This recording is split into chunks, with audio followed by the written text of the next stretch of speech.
Welcome to Daily Influence, your daily dose of positive influence. I'm Brian Smith, founder of IA Business Advisors and co-author of the I Am Team series. Each day, we share stories and insights to help you find, be, and build your influence in a positive and responsible way. And I'm Greg Colino, partner at IA Business Advisors and co-host of Daily Influence. Be sure to follow, subscribe, and share Daily Influence with someone who could use a little extra positivity today. And make us part of your daily routine, whether it's during your commute, on a walk, or in a quiet moment just for you, because your influence matters. Hey everybody, Brian Smith here with the I Am Team series and your Daily Influence. Today we are going to talk about the root cause of motivation and understanding the why behind our objectives. And I bring this up because a lot of us don't really think with a root cause mentality. And that mentality is actually really important.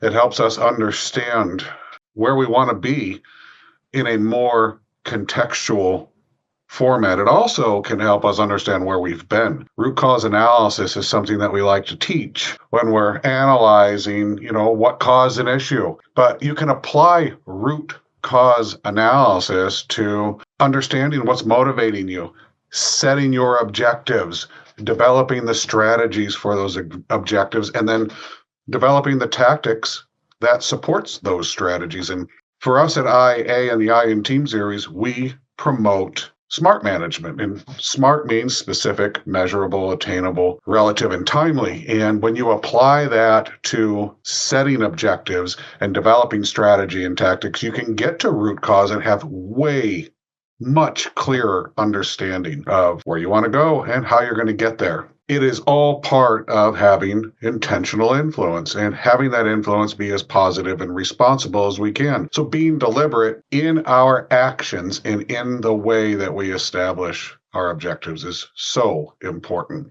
While I just said it's, often used for problem solving, objective setting can be done when we ask, what is truly motivating us to create this objective? Why do we want to get there? Well, what is it we're trying to accomplish with this objective? And it's so important that we have this understanding, not just for ourselves, but for the team members that we're going to bring along with us. So when we start with strategic alignment, it helps us to be intentional, not reactionary. It helps us to root out the things that help that actually have us create misguided strategies and misallocate our resources in places where they really shouldn't be allocated. It helps us avoid having to do the look back root cause when we apply it first. So an example might be a business wants to increase revenue, but if the root cause of the overall problems they're having is poor customer retention, you don't want to go off and start spending money on more customers. You first want to maybe develop a customer loyalty program, something that is going to help upskill and uplift the poor customer relation issues you're having.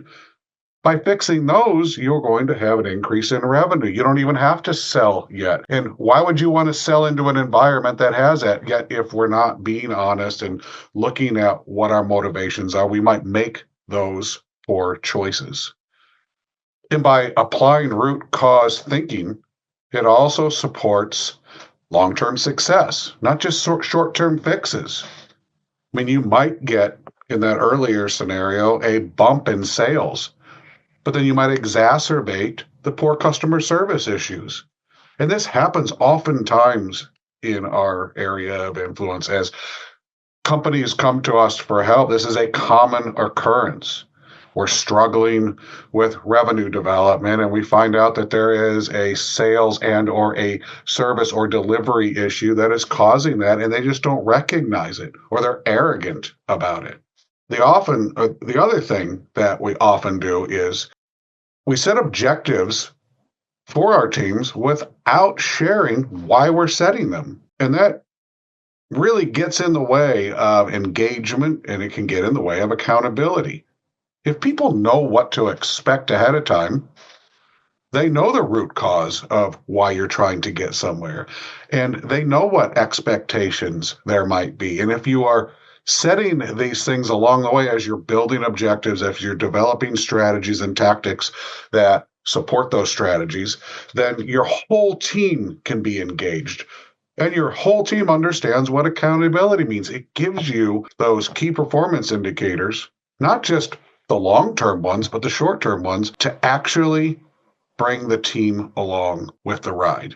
And when we do this up front, then we start with root cause. And root cause remains the foundation of everything we're developing. The root cause of why we're doing the next phase, why we're doing the next milestone, what can be expected. We're applying root cause analysis to our planning process. And we're doing it as a team together. And when people do that, they're more committed. The team's more committed, and they will invest, get equity into more of the process. You will get more from them. You will get people that are engaged and excited to be a part of something that they're actually contributing to, not just after the fact, not just a job, but they might have helped develop some of the strategies, some of the tactics. They have their name on how success is. And there's a lot of fulfillment for humans when they are a part of the whole process. And when we put root cause thinking into leadership, we create a culture of problem solvers, not just task followers. When people understand that root cause is part of the development process, then they're constantly thinking about root cause. They're constantly developing new innovative ideas, new innovative strategies, new innovative tactics. Within those tactics, new ways to communicate, new ways to collaborate, new ways to be more solid team members.